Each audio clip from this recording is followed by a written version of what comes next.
మంత్లో process server exam ఉంది కదా!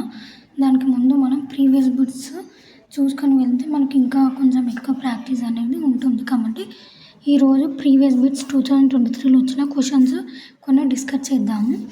ఇక్కడ వచ్చేసి 2019 టైగర్ సెన్సస్ అడిగారు. మనం 2022లో అడిగిన టైగర్ సెన్సస్ చూసుకోవచ్చు. అందులో వచ్చేసి ఎన్ని టైగర్స్ ఉన్నాయంటే 3167 ఉన్నాయి. ఎక్కువ వచ్చేసి మధ్యప్రదేశ్, కర్ణాటక. తెలంగాణ ఉన్న tiger reserves Kawal and Amrabad. Next question వచ్చేసి 20వ శతాబ్దపు తాన్సేన్ అని ఎవరిని పిలుస్తారు? ఆన్సర్ వచ్చేసి ఉస్తాద్ బడే గులాం అలీ ఖాన్. ఎంఎస్ స్వామినాథన్ భారతదేశంలో ఏ పితామహుడు? హరిత విప్లవ పితామహుడు. అలాగే శ్వేత విప్లవ పితామహుడు వర్గీస్ కురియన్.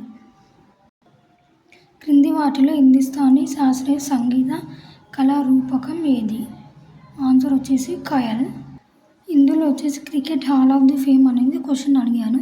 మనం 2025లో వచ్చిన hall of the fame India నుంచి ఎంఎస్ ధోని గారు అందుకున్నారు. ఆగస్టు 2019లో అంతరిక్ష పరిస్థితుల అవగాహన నియంత్రణ కేంద్రాన్ని ఇస్రో ఎక్కడ ప్రారంభించింది? ఆన్సర్ వచ్చేసి బెంగళూరు. ఇస్రో 1969లో ఏర్పాటయ్యింది.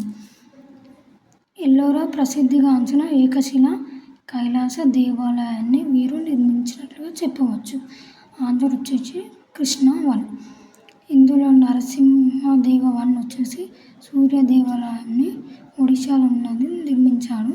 కంచర్ల గోపన్న అనేవారు భద్రాచలాన్ని నిర్మించారు.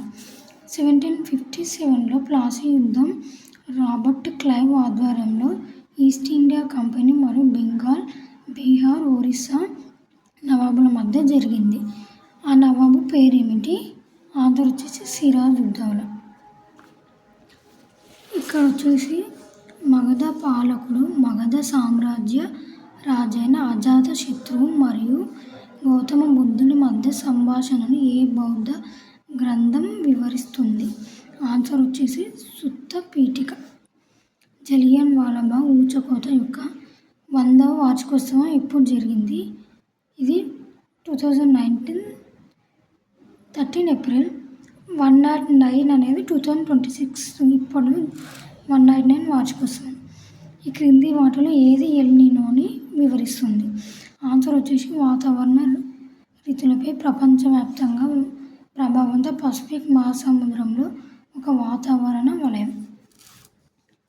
ఇతర అంశాలతో పాటు ఒక ఆరోగ్యకరమైన నగరం దీనిని తప్పకుండా కలిగి ఉండాలని WHO సూచించింది. ఆన్సర్ వచ్చేసి శుభ్రమైన మరియు సురక్షితమైన పరిసరాలు.